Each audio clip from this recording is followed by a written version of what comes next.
Vamos a estar buscando en 1 Timoteo 1, versículos 8 al 12.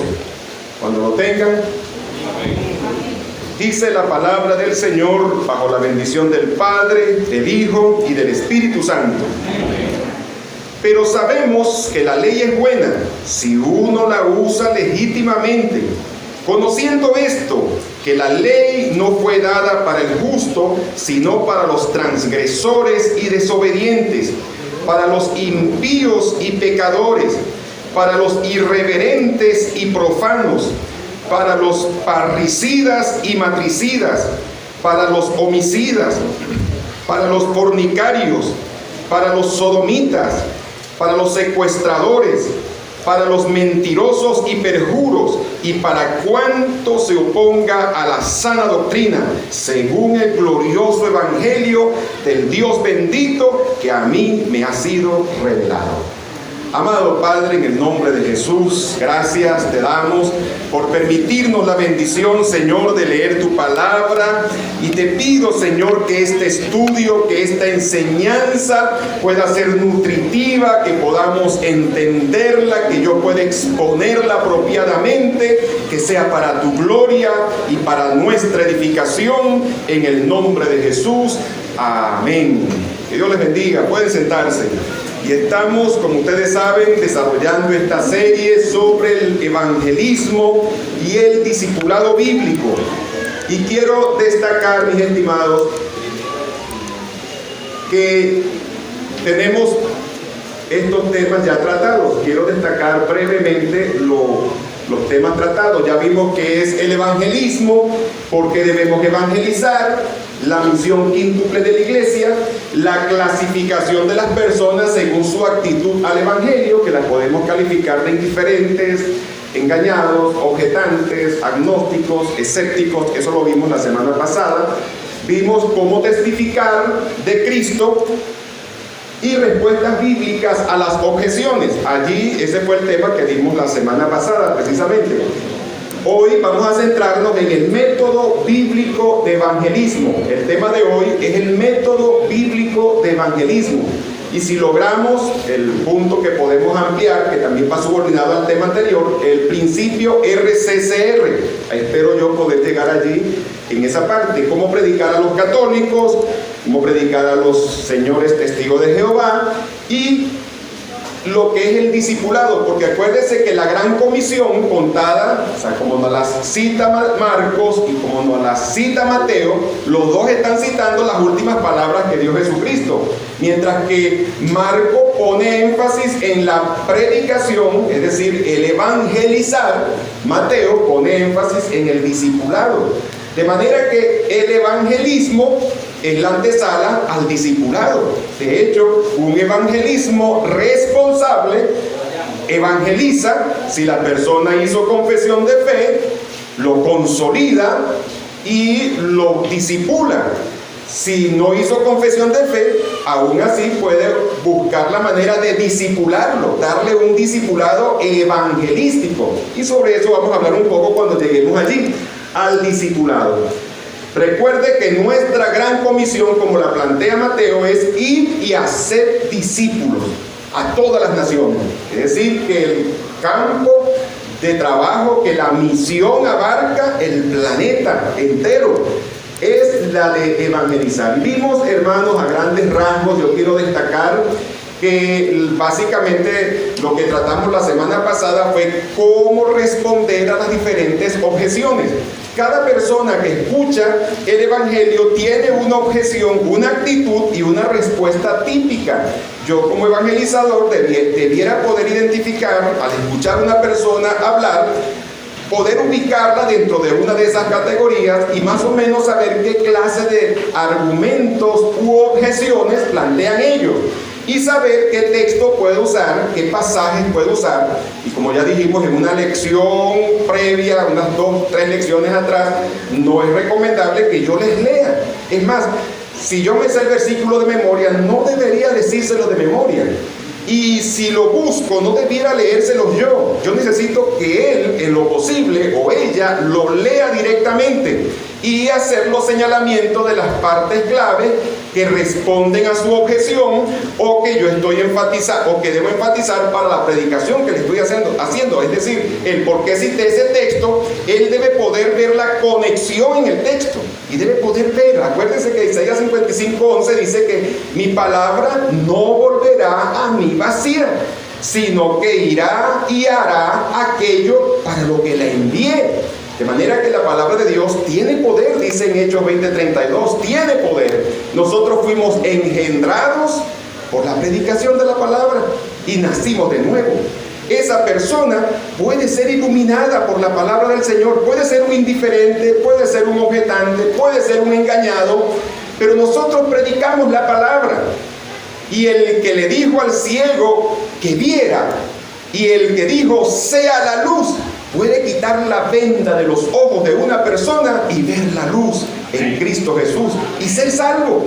De manera que nosotros cumplimos un trabajo poniéndole al Espíritu Santo las herramientas, es decir, Él nos ordena predicar y al predicar Él nos usa a nosotros y a su palabra que es predicada para llamar a las personas al arrepentimiento. A Dios le plació salvarnos por la locura de la predicación del Evangelio. Es una locura para muchos, pero es el plan de salvación de nuestro Dios. Quiero destacar que muchas veces, y decíamos el domingo pasado, que tenemos una cita con la muerte. El objetante y el indiferente, él vive como si Dios no existiera. Él vive como que si el cielo, el infierno, son cuentos para niños, para asustar a los niños. Él vive su presente. Y decíamos el domingo que teníamos una cita con la muerte, que no sabíamos cuándo, dónde, ni en qué circunstancias. Y es así, hermanos, tanto para los que son inconversos como para los que somos creyentes. Curiosamente, como les comenté hace poco, el día domingo partió con el Señor una hermana de nuestra congregación, pero sabemos que ella está con el Señor. La brevedad de la vida, mire como lo dice Santiago 4:14, porque ¿qué es vuestra vida? Ciertamente es neblina que aparece por un poco de tiempo y luego se desvanece. Usted ha visto cuando amanece la neblina, que está haciendo frío y casi no se puede ver, pero en lo que se calienta el sol, se disipa. Dios dice que así de breve es la vida. Una persona puede vivir en esta tierra 70, 80 años y pasan como nada. Yo tengo casi 60, pisándole los talones a los 60. Y parece, cuando yo estaba muchacho, me parecía que esa era una edad demasiado. Ahorita lo veo que no, muchacho todavía. Pero así de breve, miren como lo dice el Salmo 103. El hombre como la hierba son sus días, florece como la flor del campo que pasó el viento por ella y pereció. Y su lugar no lo conocerá más. Fíjense lo que nos dice el Señor, que es como la hierba. Es como la flor que en la mañana está hermosa y en la tarde está marchita. Así de breve y de frágil presenta Dios la vida del hombre. Pero miren lo que dice del creyente. Y estoy deteniéndome en este repaso y a la vez estoy aportando, porque quiero, en memoria pues de nuestra hermana amada que partió con el Señor, quiero destacar la importancia de tener nuestras vidas aseguradas con Cristo. Mira esta promesa que aparece aquí. Apocalipsis 14:13. Oí una voz del cielo que decía, alguien en el cielo, nuestro Padre Celestial, escribe, una orden que se le dio a Juan: bienaventurado de aquí en adelante los muertos que mueren en el Señor. Sí, el Espíritu Santo aquí en la tierra. Dice el Espíritu Santo: descansarán de sus trabajos, porque sus obras por ellos siguen. Yo quiero llamar su atención de que en el cielo habló el Padre y el Espíritu Santo confirmó la palabra diciendo sí, es así. Y se nos da una promesa muy clara. Dice, fíjense lo que dice: bienaventurado de aquí en adelante los muertos. Hermanos, no hay manera como usted reciba una noticia de que alguien murió con un tono de voz de alegre. No hay manera. Esa noticia siempre se da con un tono triste, con un dolor, y hay Y hay razones pues para sentirse así, es válido sentirse así, porque acuérdense que en Tesalonicenses 4:13 dice, para que no os entristezcáis como los otros que no tienen esperanza. O sea, no está diciendo que no nos podemos sentir tristes, lo que no podemos es caer en el terreno de los que no tienen esperanza, pero sí es válido sentirse triste y es natural. Pero este texto no está hablando desde el punto de vista de los que quedamos aquí. No, este texto está hablando desde el punto de vista de los que están allá. O sea, si este texto, o sea, si nosotros lo expresamos, la realidad de la partida de una persona y lo expresamos desde nuestra óptica, da tristeza y no es algo como para decirlo con alegría, con júbilo porque se murió. Sería horroroso escuchar a alguien dar una noticia como esta con un tono de júbilo. Sería horroroso, porque lo estamos viendo desde la óptica de los que nos quedamos, de los que estamos aquí. Pero este texto está hablando desde la óptica de los que están. Como dice el Salmo 16, en tu presencia hay plenitud de gozo, delicias a tu diestra. El Señor dice que son bienaventurados, que es una gran bendición, y pienso que es en ese contexto que en otro pasaje dice que es mejor el día de la muerte que el día del nacimiento.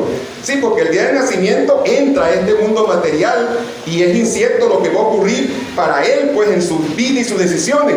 Pero el que partió en Cristo sabe que va a las moradas eternas, de manera que es mejor el día de su partida que el día de su nacimiento. Y aquí dice, bienaventurados de aquí en adelante los que mueren en el Señor. Por eso la importancia del evangelismo, mi hermano, porque no es una promesa universal para todos los que se mueren. No, esto está limitado a los que mueren habiendo estado conectados con Cristo, habiendo reconciliado su vida con Cristo. Entonces, dice, son bienaventurados los que mueren en el Señor. Sí, dice el Espíritu Santo, descansarán de sus trabajos. Es decir, se cierra un capítulo de sus afanes, de sus angustias, de sus vivencias, de sus sufrimientos. Termina un capítulo y luego dice que sus obras con ellos siguen. Y me gusta eso porque dice que siguen. No dice que mis obras irán delante. No, porque yo no soy recibido por mis obras, ni fui salvo por mis obras. Mis obras no van delante. O sea, yo soy salvo por la obra de Cristo en la cruz del Calvario. Esa es la única obra que va delante de mí, la obra de Cristo. Por eso que dice en Apocalipsis 22:14, bienaventurados los que lavaron sus ropas para tener derecho a entrar por la puerta de la ciudad. Los que lavaron sus ropas en la sangre del Cordero para tener derecho a entrar por las puertas de la ciudad. Son las obras de Cristo o la obra de Cristo en la cruz lo que va delante de mí y me da acceso. Pero mis obras siguen. Es decir, todo mi trabajo con el que serví al Señor, seré recompensado por ese servicio, por esa fidelidad, por ese amor, como lo dice 1 Corintios 3:9 al 15, con la que le hemos servido. La obra de cada uno será probada por fuego, y cada uno recibirá su recompensa, su alabanza de Dios. Hermano, usted puede servir al Señor si no puede hacer un trabajo físico, porque quizás su edad, porque quizás su condición de salud. Pero hermano, los que oran, los que interceden, los que claman por la iglesia y por los que están haciendo el trabajo, están rindiendo un servicio que Dios lo reconoce como servicio. ¿Recuerdan a Ana? Una mujer de 84 años, que el día que Jesús fue presentado, dice que perseveraba todos los días en el templo sirviendo al Señor con sus oraciones. ¿Te das cuenta? Y Dios dice que era un servicio que brindaba y perseveraba con sus oraciones. Y estoy diciendo estas palabras en el contexto de lo que venimos hablando, porque de eso se trata la evangelización, mis hermanos. De eso se trata, ir y predicar este evangelio a toda criatura, porque son los muertos en Cristo los que partan a la eternidad teniendo una vida reconciliada con Dios, los que son bienaventurados. Porque si alguien muere sin haber entregado su vida a Cristo, mi hermano, será una terrible pérdida. Y nosotros debemos sentir en nuestro corazón preocupación que aquellos por los que Cristo derramó su sangre oigan la buena noticia y se arrepientan. Y como les dije el domingo pasado, nuestro tema central hoy tiene que ver con el método bíblico de evangelismo. Porque, mi hermano, hay muchas evangelizaciones y muchos métodos de predicación que no es auténtico evangelismo, que no se está predicando auténticamente el evangelio de Jesucristo. Las iglesias apóstatas de hoy que te dicen: ven a Cristo para que te vaya bien, ven a Cristo para que tengas un carro, para que tengas 2 casas, para que tengas una buena cuenta. Esas personas que están predicando, ese no es el evangelio de Cristo. Eso es una apostasía, una aberración, una perversión del evangelio de Cristo. Tú no puedes predicar eso. Si Dios decide bendecirte económicamente o no, eso está en su soberanía. Yo no les puedo predicar a nadie que venga a Cristo para que le vaya bien económicamente, para que tenga un buen trabajo, para que tenga una buena cuenta, para que tenga 2 casas. Yo no les puedo predicar eso a nadie. Claramente nos dice la Escritura que se predicase en su nombre el arrepentimiento para perdón de pecados. Debo destacar esto, mis hermanos. La verdadera predicación es un llamado al arrepentimiento. Es un llamado a volverse a Dios. Miren cómo lo dice Lucas 13:5. Os digo, no antes si no os arrepentís, todos pereceréis igualmente. Y estaban preguntándole por una torre que se cayó y mucha gente que murió, gente que uno pudiera decir gente inocente, murió. ¿Y qué pasó con el amor de Dios? Dios dice: no, les digo, esas no eran más pecadores que los demás, ni más pecadores. No, os digo, si no os arrepentís, todos pereceréis igualmente. Y hay un mensaje hoy día que se ha vuelto muy común. Yo he escuchado muchos creyentes que ven a un mismo verso: amigo, Cristo te ama. Amigo, Cristo te ama. Y sí, claro que Dios nos ama. Pero yo no puedo comenzar por allí. De hecho, realmente Dios está airado con el impío todos los días. La realidad de él es que está enemistado con Dios, que está levantando el puño contra su creador. La realidad es que se le debe predicar para que él se arrepienta, porque está en enemistad con Dios. Si yo a cualquiera en la calle le digo: mira amigo, Cristo te ama, Cristo te ama, estoy dando un mensaje distorsionado, incompleto, inapropiado. Antes de dar la buena noticia que Dios te ama, yo tengo que dar la mala noticia. Antes de dar la buena noticia de que Dios te ama, tengo que dar la mala noticia. Dios está airado contigo. Dios ha decretado un día en el cual juzgará al mundo con justicia. Y eres culpable y te diriges a condenación eterna. Hermano, yo quiero que usted vea, antes de leer los textos que están allí, mire cómo lo dice. Salmo 5:4. Yo quiero poner énfasis en la forma en que se expresa el salmista. Porque tú no eres un Dios que se complace en la maldad. El malo no habitará junto a ti. Los insensatos no estarán delante de tus ojos. Aborreces a todos los que hacen iniquidad. Destruirás a los que hablan mentira. El hombre sanguinario y engañador abomina a Jehová. ¿Te das cuenta? Hay personas que hoy nos dicen: Dios ama al pecador, pero aborrece su pecado. No, hermano, es que el pecador y el pecado no se comete solo. El pecado es pecado porque hay un pecador que comete esa acción. Y Dios dice que a ese que ejecuta el pecado, Dios lo aborrece. Ah, pero hermano, si Dios es un Dios de amor. Mucha gente se imagina a Dios como un abuelito en el cielo, consentidor, que no, déjalo así, eso no es nada. yo lo acepto, haga lo que haga, yo lo acepto. No, hermano, Dios no es un abuelito consentidor. Al que hace lo malo le viene sentencia de parte de Dios. El Dios soberano es un Dios justo y no va a pasar por alto el pecado del hombre. De manera que presentar a un Dios que es puro amor, a un Dios, la misma Biblia que dice que Dios es amor, en Juan 3:16, Juan 4:8, primera de Juan 4:8, también dice que es fuego consumidor, Hebreos 12:29, fuego consumidor. Y el otro texto que quiero que anoten allí también es en el mismo Salmos, el 7:11, mire cómo dice el 7:11. Dios es juez justo y Dios está airado con el impío todos los días. ¿Está escuchando eso? Entonces, a ese con el que Dios está airado todos los días, tú vienes y le dices, Dios te ama. Amigo, Dios te ama. Entonces, estás presentando un mensaje incompleto.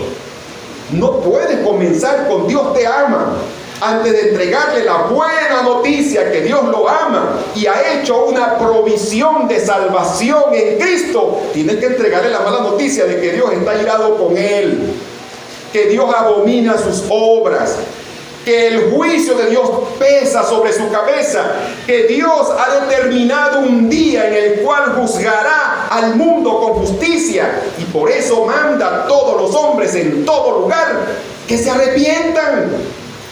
Es en ese punto, no antes, que yo le voy a hablar del amor de Dios, de que a pesar de nuestra condición, Dios nos da sol, nos da lluvia, como dice Mateo 5:45, que hace llover sobre justos e injustos y hace salir su sol sobre justos e injustos. Ese Dios de amor que te ha seguido dando vida a pesar de que tú estás usando tu vida para desafiarlo, para ofenderlo, para quebrantar sus estatutos, te amó tanto que envió a su Hijo a la cruz. Y en el Calvario vemos la justicia, la ira de Dios sobre los impíos, pero derramándose sobre su Hijo, para que a través del cuerpo desgarrado de Cristo se abriera un camino para que todo aquel que en Él cree no se pierda, mas tenga la vida eterna. Pero eso es a través del arrepentimiento. Tenemos que hablarle de un arrepentimiento, de un cambio de vida. Hermano, Dios tomó la decisión de darnos una oportunidad, pero esa oportunidad está condicionada.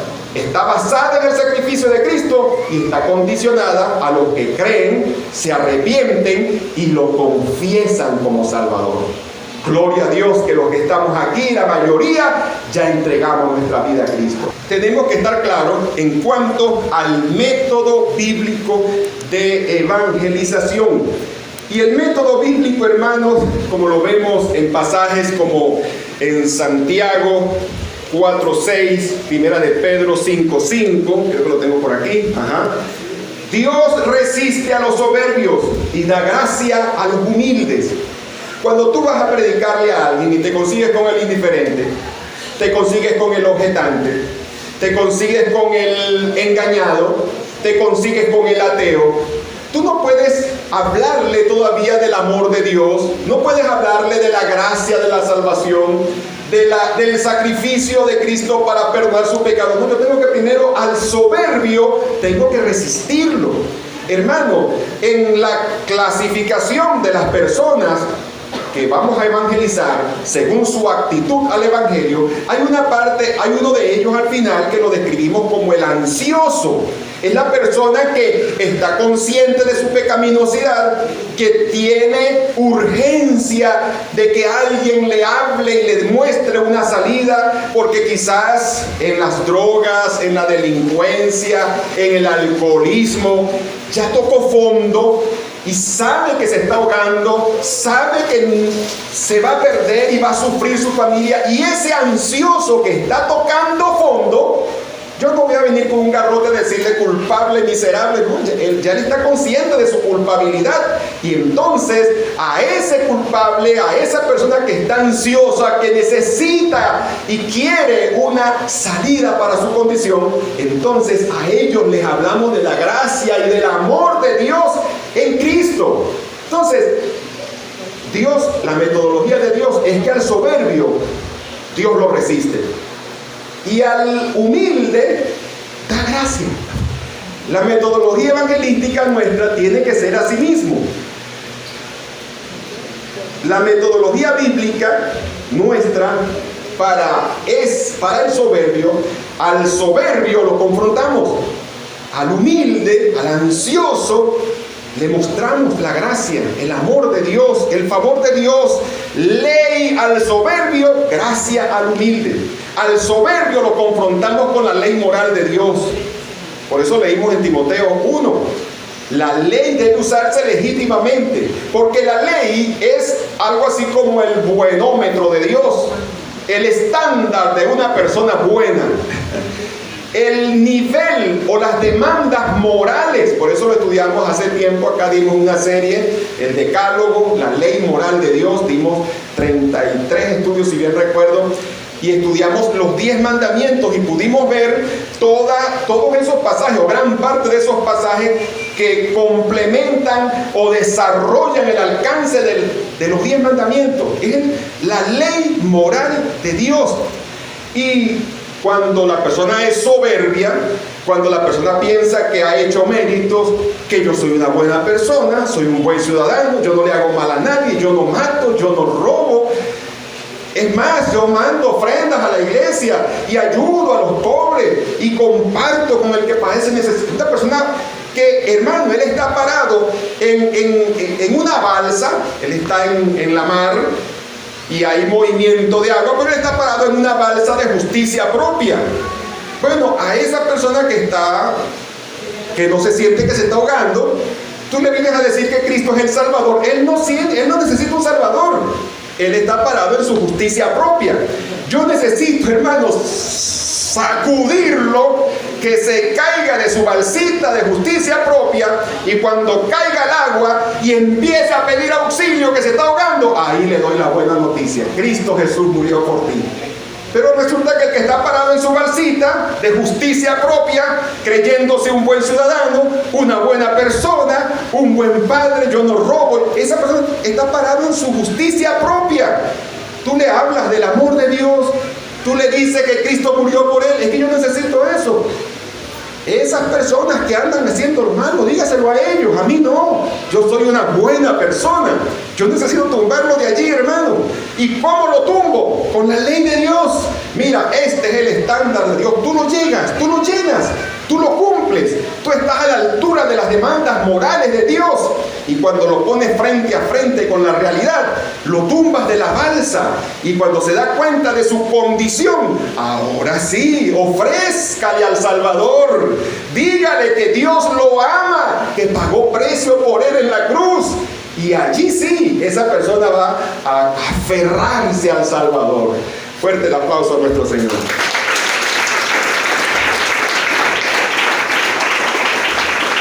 Romanos 3:19, fíjese cómo lo dice. Pero sabemos que todo, dice, de manera que la ley ha sido nuestro ayo para llevarnos a Cristo, a fin de que fuésemos justificados por la fe. Eso está en Gálatas 3:24. Ahorita le voy a citar Gálatas 3:24 dice: de manera que la ley ha sido nuestro ayo para llevarnos a Cristo, a fin de que fuésemos justificados por la fe. Es decir, la ley tenía un propósito, y era mostrar la pecaminosidad del hombre, su insuficiencia a las demandas morales de Dios. La ley te dejaba al descubierto con tu realidad y lo llevaba entonces al Salvador, que es lo que les estoy planteando. Entonces dice, para llevarnos a Cristo. El ayo, esa palabra ayo en el griego es paidagogos, de donde viene la palabra pedagogo o pedagogía, para referirse a un maestro. Pero en este caso el ayo no era realmente el maestro. El ayo en ese tiempo, que se hablaba del ayo, del paidagogos, era el esclavo que llevaba al hijo de sus amos, de sus jefes, que lo llevaba al maestro para que le enseñara. O sea, en ese tiempo, en la cultura, el paidagogos, el ayo, era simplemente el esclavo que llevaba al niño a la escuela donde le iban a dar la clase. Y en la analogía de Pablo dice que la ley era nuestro ayo. Es decir, nos lleva a Cristo, dándonos cuenta que no podemos alcanzar la demanda de Dios, las demandas morales de Dios con obras propias. Es decir, hablábamos la semana pasada de saltar de un abismo al otro. No importa cuánto te impulses con buenas obras, será insuficiente. No podrás alcanzar las demandas morales de Dios. Entonces eso nos lleva a Cristo, a fin de que seamos justificados por la fe, porque somos justificados por la fe a través de Cristo, a través del arrepentimiento. Es así como ocurre. De manera, mis hermanos, y aquí tenemos el texto que venimos analizando, o que leímos inicialmente, y yo quiero que usted vaya un momentico conmigo otra vez a primera, no se quede con el que está en la pantalla, que está incompleto, y en 1 Timoteo 1:8, este texto, hermanos, si ustedes recuerdan, cuando estudiamos el Decálogo, lo analizamos, no sé si ustedes se acuerdan, donde analizamos el Decálogo y analizamos este pasaje. Ahorita no lo vamos a analizar, solamente yo quiero que le demos un vistazo de las afirmaciones que están aquí.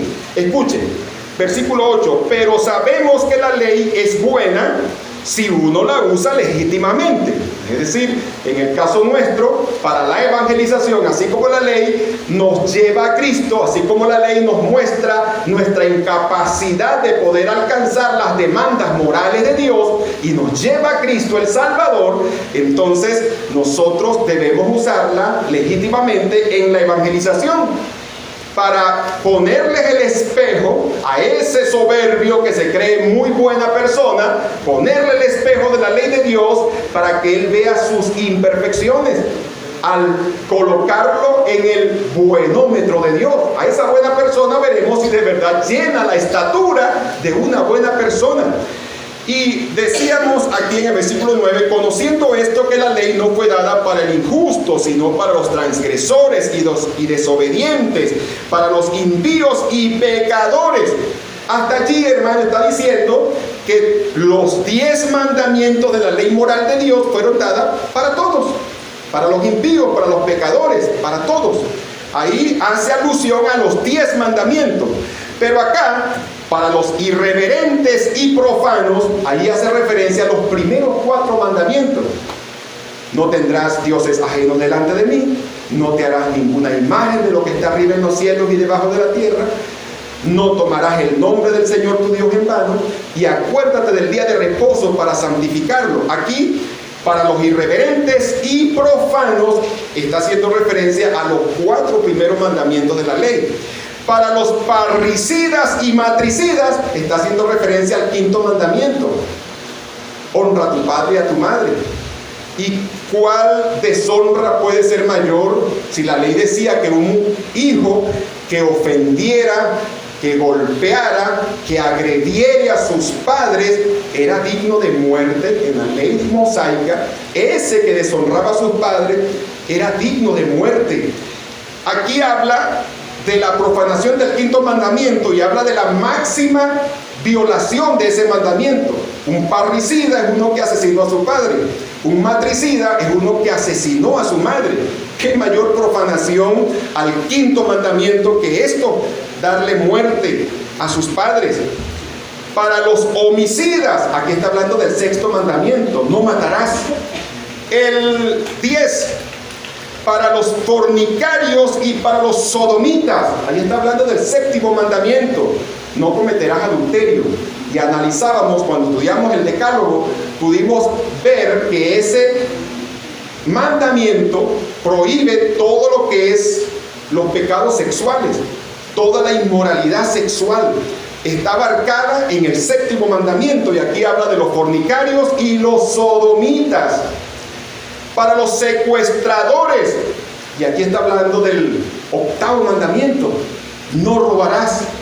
Y precisamente una persona que secuestra a otro le está robando su libertad, y muchas veces le roba su libertad porque le quiere quitar sus bienes también, de manera que es el 8.º mandamiento.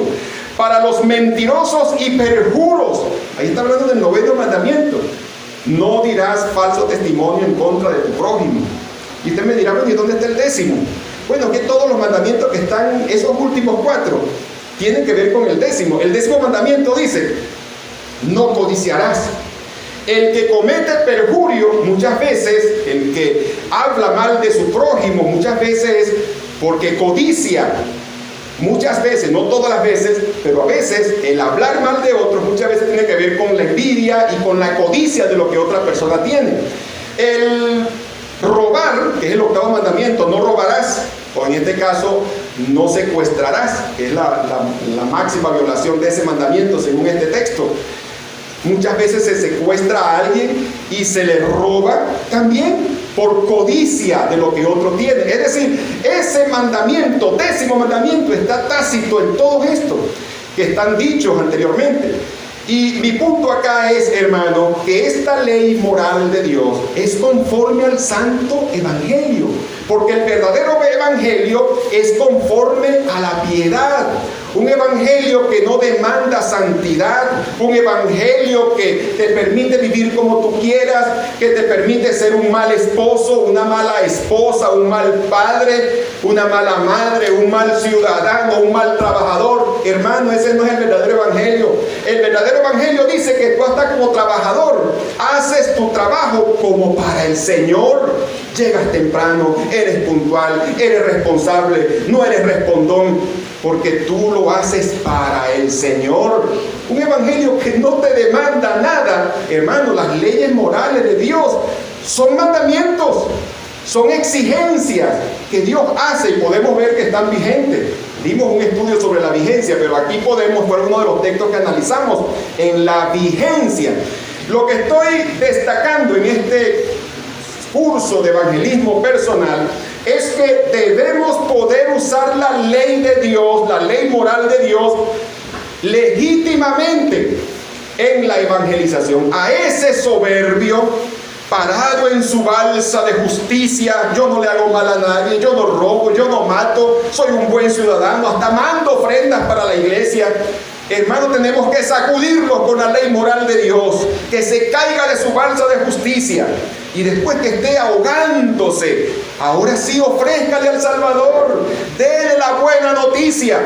La ley moral es lo que me va a permitir sacudirlo para que se caiga de su balsa de justicia, que es lo que nos dice la palabra del Señor, que la ley es nuestro ayo para llevarnos a Cristo, para que seamos justificados por la fe.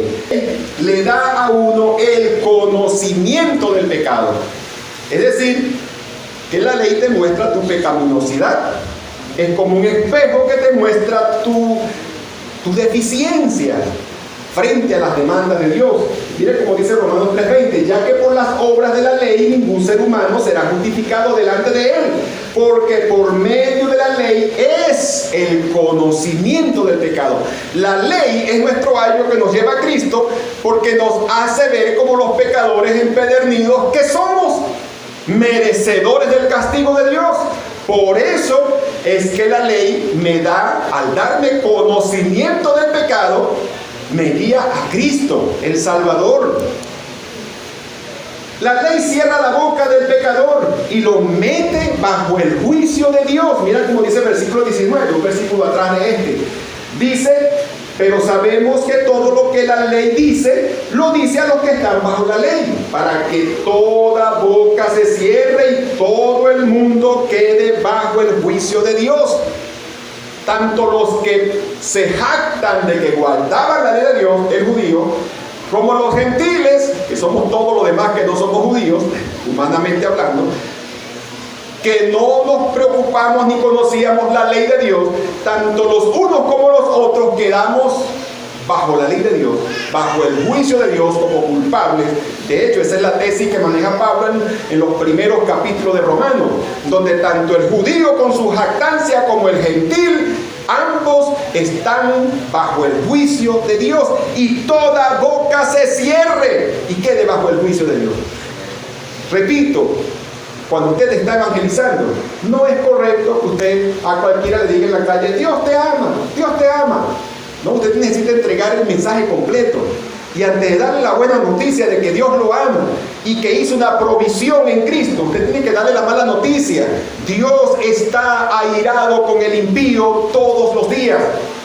Hay un juicio. Dios ha determinado un día en el cual juzgará al mundo con justicia.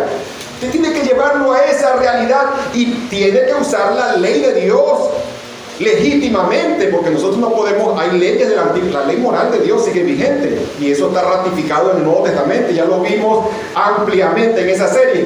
Pero lo que sí quiero decir, hay muchas leyes del Antiguo Testamento que ya caducaron. Las leyes ceremoniales caducaron, no tienen nada que ver con nosotros como iglesia. Las leyes civiles, judiciales tampoco, porque el Nuevo Testamento nos remite a las leyes civiles de nuestro propio país.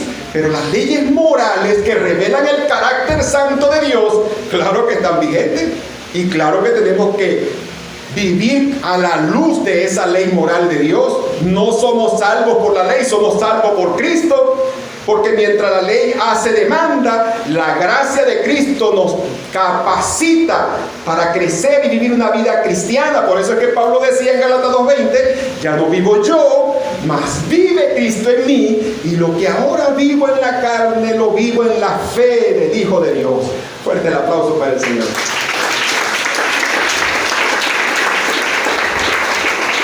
Pero usar la ley legítimamente en la evangelización es importante para poder guiarlos al Salvador, para que siga cumpliendo con su misión de llevar al pecador a Cristo. Es importante el uso legítimo de la ley en la evangelización porque activa la conciencia, la ley y la conciencia moral. Todos los seres humanos tenemos una conciencia moral, esa vocecita dentro de nosotros que nos señala cuando hacemos algo malo o nos felicita cuando hacemos algo bueno, esa vocecita que nos reprocha, nos advierte, y cuando no le ponemos cuidado nos cae a bofetadas en la cama. Decía el salmista, en las noches me aconseja mi conciencia. Lo curioso es que la conciencia no te habla suave, la conciencia te cae a bofetadas, miserable, te hace sentir culpable y te empuja, hermano, a arrodillarte. Señor, perdóname, he pecado contra ti. ¿A no le ha pasado eso? No tiene conciencia. Sí, hermano, la conciencia es esa voz en nuestro ser, y Dios entregó a todo ser humano esa conciencia que sí, en el caso del inconverso está muy pero muy adormecida, es apenas un susurro. Por eso decíamos, los estudios bíblicos, el llenar nuestro corazón con la palabra de Dios permite que nuestras conciencias sean alineadas a la palabra de Dios, a la voluntad de Dios, al carácter santo de Dios, alineadas y robustecidas, es decir, que me hable duro. Yo necesito una conciencia que no me esté susurrando, porque es que susurros, hermano, es fácil pasarlo por alto. Cuando tú quieres hacer algo, un susurro, tú te haces el loco, te desentiendes. No.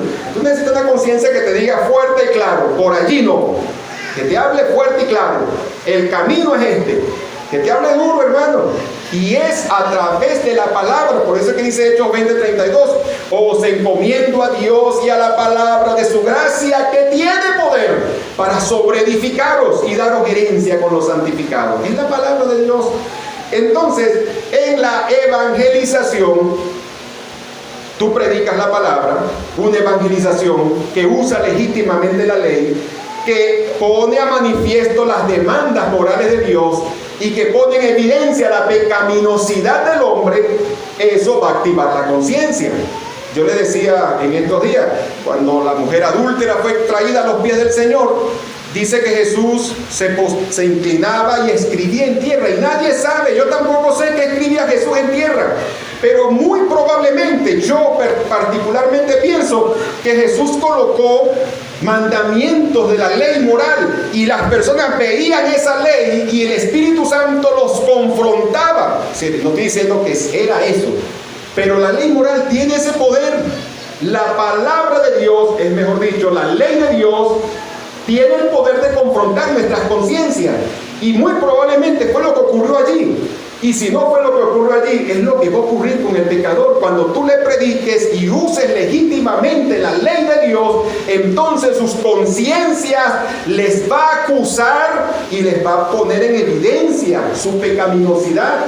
Miren como dice aquí Romanos 2:14, dice que por cuanto los gentiles que no tienen ley hacen por naturaleza lo que es de la ley, estos, aunque no tengan ley, son ley para sí mismos, mostrando la obra de la ley escrita en sus corazones, dando testimonio su conciencia y acusándolos o defendiéndolos sus razonamientos en el día que Dios juzgará por Jesucristo los secretos de los hombres conforme a mi evangelio. Un evangelio que está de acuerdo al decálogo de Dios, como lo vimos aquí en Timoteo. Un evangelio que es conforme a la piedad.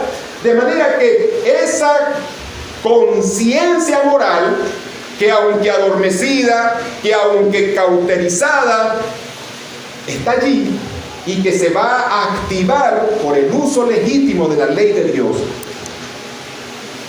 Y subrayo que conciencia es una palabra compuesta. Con ciencia, es decir, con conocimiento. El conocimiento de la palabra de Dios y de las demandas morales de Dios va a activar esa voz que te acusa. Por eso dice, con el temor de Jehová los hombres se apartan del mal. Entonces, los elementos en una evangelización, decíamos, ley al soberbio, gracia al humilde que reconoce su condición y que necesita al Salvador. No le ponemos tanto énfasis en esa ley moral porque ya está en el punto, y paso casi directo a darle la buena noticia. Pero al soberbio hay que hablarle, confrontarlo con la ley moral de Dios, y al hacerlo, y esa ley moral y esa conciencia moral se va a alinear con ese conocimiento de la eternidad, porque dice la Biblia en Eclesiastés que Dios ha puesto eternidad en el corazón de los hombres. Sí, hermano, hay personas que se autoproclaman ateos. Dios no existe, pero hermano, a la hora de la verdad hasta el ateo cree. Como la anécdota de unas personas que iban en un barco y una tempestad, parecía que el barco iba a naufragar y todos oraban, cada quien según su fe y según su religión, y alguien observó al ateo pidiendo también, rogando al ateo, y él dijo, oye, es un ateo. Pero cuando se salvaron, que llegaron a tierra firme, el que lo vio le dijo, mira chico, ¿y tú no eres ateo? No, yo soy ateo, pero en tierra firme. No, sí. En la tempestad, hermano, hasta el ateo cree y ora. Él era ateo, pero en tierra firme. Y Dios ha puesto eternidad en el corazón de los hombres. Aún ese que se autoproclama ateo, porque no hay ateo real, repito, aún en los momentos más críticos, él se revela lo que hay en su corazón y sabe que hay eternidad, sabe que hay un ser supremo, sabe que debe haber algo más allá de esta vida terrenal. Entonces, si el evangelizador usa la ley legítimamente, va a confrontar sus conciencias y se va a alinear con ese conocimiento subconsciente que hay de la eternidad, y el Espíritu Santo, que es el que convence, sí, porque yo no convenzo a nadie con mis argumentos, con mis lógicas, no, yo hago mi parte, que es la predicación de la palabra. El Espíritu Santo es el que convence, y a la final a Él le damos la gloria por los frutos de las personas que entregaron su vida a Cristo.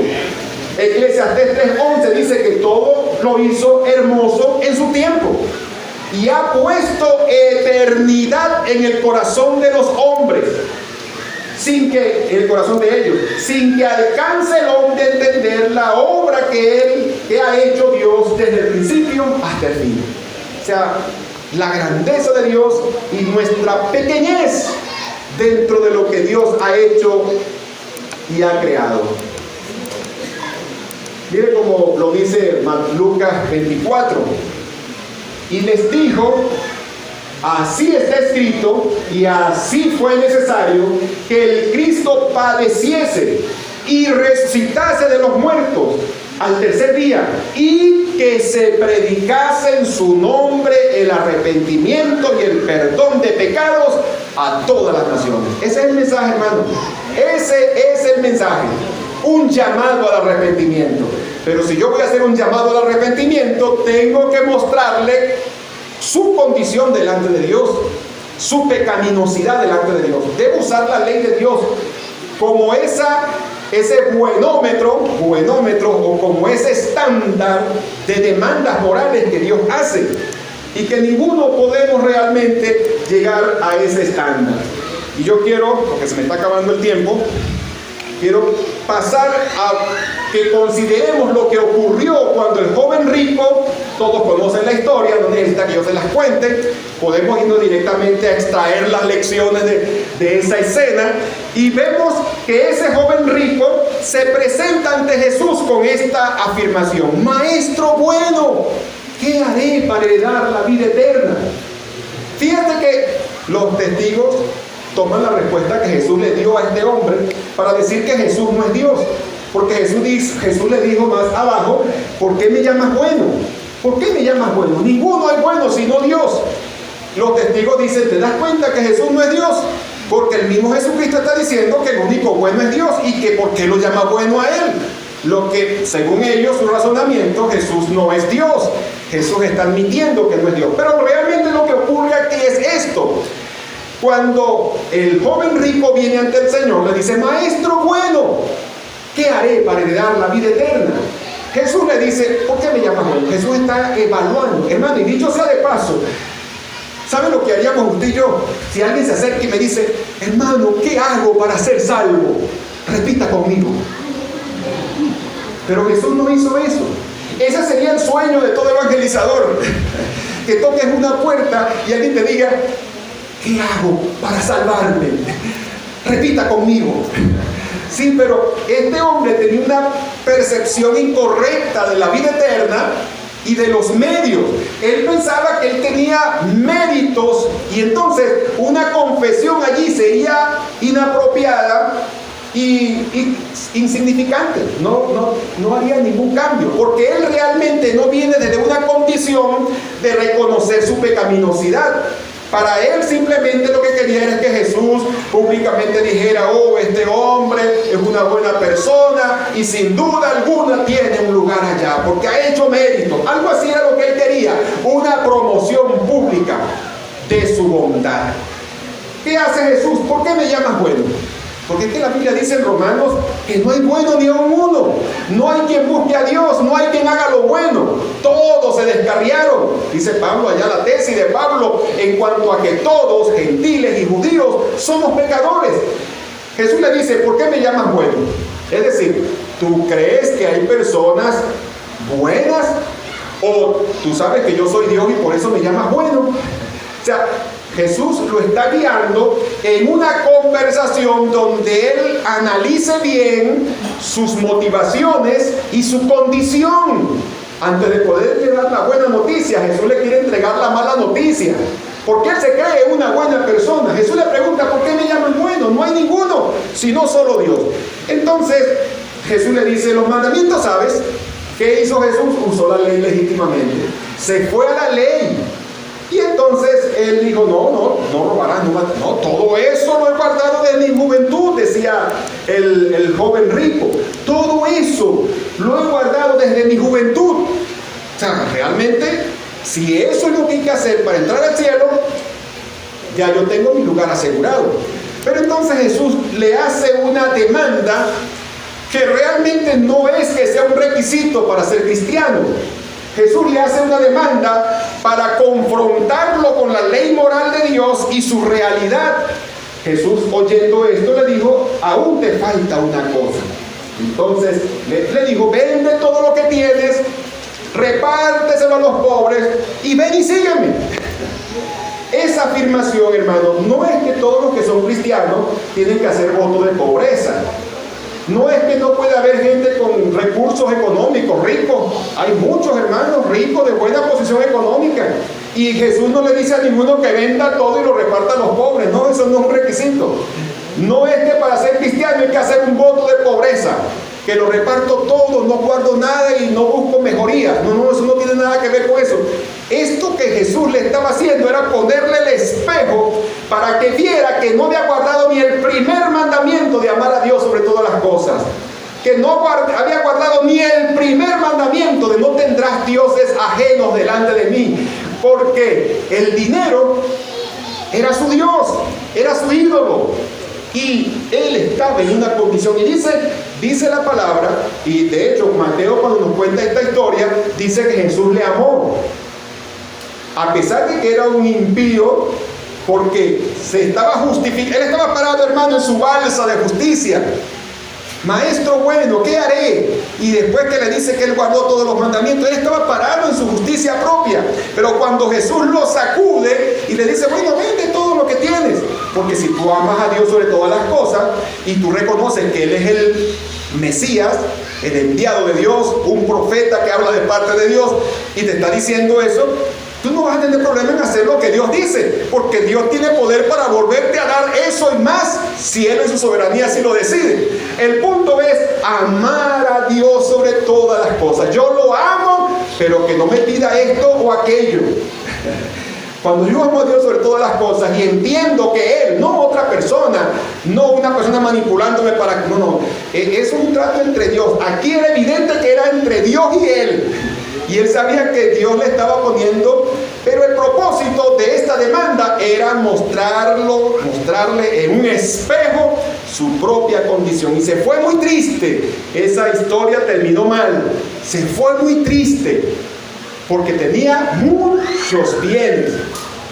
¿Qué hubiese ocurrido si Jesús, a la primera pregunta, maestro bueno, ¿qué haré para heredar la vida eterna? Hijo, cierra tus ojos, repite conmigo. Se arrepiente, pero es una confesión incorrecta, es una confesión inapropiada. Una persona que te predica, amigo, ven a Cristo para que tengas 2 carros, para que te vaya bien, para que tengas éxito, para que consigas una buena esposa. Esa persona viene a Cristo, entre comillas, y hace una confesión de fe. No vale nada, hermano. Esas palabras no son palabras mágicas.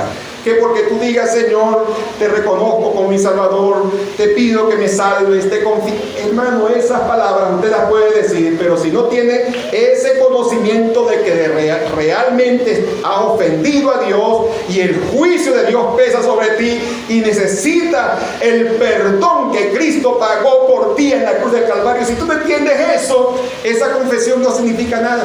No son palabras mágicas, que porque tú las dijiste, ya eres salvo. No, lo que ocurre es que con el corazón se cree para justicia y con la boca se confiesa para salvación.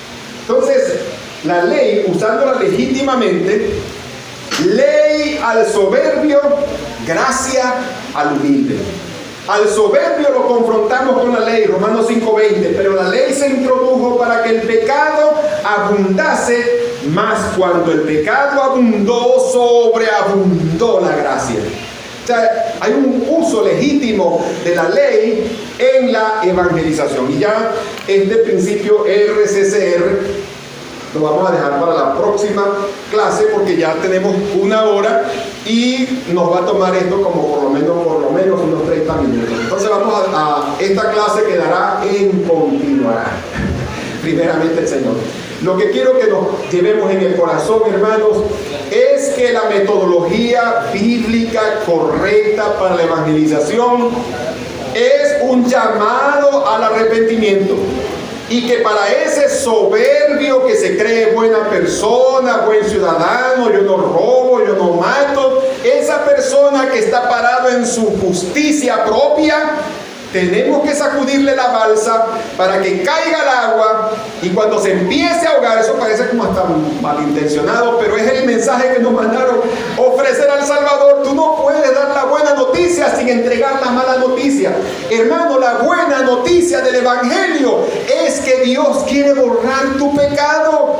Quiere adoptarte como su hijo, quiere que tu nombre esté inscrito en el libro de la vida, quiere borrar todo tu historial delictivo. Justificados pues por la fe, tenemos paz para con Dios por medio de nuestro Señor Jesucristo. Pero tú no puedes entregar esa buena noticia, hermano. El diamante, ¿sabe que los joyeros, ellos colocan un diamante y lo colocan sobre un fondo negro? Porque el fondo negro realza la brillantez del diamante. Bueno, tú no puedes poner el diamante del Evangelio. Tú tienes que, para realzar el brillo del diamante del Evangelio, tienes que ponerlo sobre el fondo negro del juicio de Dios. Sobre el fondo negro de que Dios está irado con el impío. De que Dios ha determinado un día en el cual juzgará al mundo con justicia. Sobre ese fondo negro es que tú tienes que poner el diamante del Evangelio. Y en ese contexto le leo estos dos últimos textos y con eso nos despedimos. Yo quiero que usted vea el contraste aquí en Apocalipsis. Vaya conmigo rapidito, Apocalipsis, y vamos a estar leyendo un versículo del capítulo 21 y un versículo del capítulo 22. Y mire cómo dice en el 21, mire cómo dice 21-27. No entrará, hablando de la ciudad celestial, de la nueva Jerusalén, no entrará en ella ninguna cosa inmunda o que hace abominación y mentira, sino solamente los que están inscritos en el libro de la vida del Cordero. ¿Qué me está diciendo? Esa es la mala noticia. Ahí no entra nada, ninguna cosa inmunda, y todo pecador es un inmundo, por el cual Dios está irado con el impío. Pero mire como dice el 22:14: bienaventurados los que lavan sus ropas para tener derecho al árbol de la vida y para entrar por las puertas de la ciudad. Aleluya. Esa es la buena noticia del Evangelio, que hay que entregarla primero al lado de la mala noticia. Primero de la mala noticia, y entonces van a valorar y aferrarse a la buena noticia. Pongámonos en pie. Amado Padre, en el nombre de Cristo Jesús, te doy las gracias por permitirnos el honor de explicar esta lección bíblica, de exponer esta verdad. Ayúdanos, Padre, a poder predicar tu palabra de manera pertinente, Señor, y que muchos puedan escuchar tu voz llamándolos a un arrepentimiento, puedan escuchar tu voz llamándoles a una reconciliación contigo. Ayúdanos a ser buenos evangelizadores, heraldos tuyos, en el nombre de Cristo Jesús. Amén. Dios les bendiga.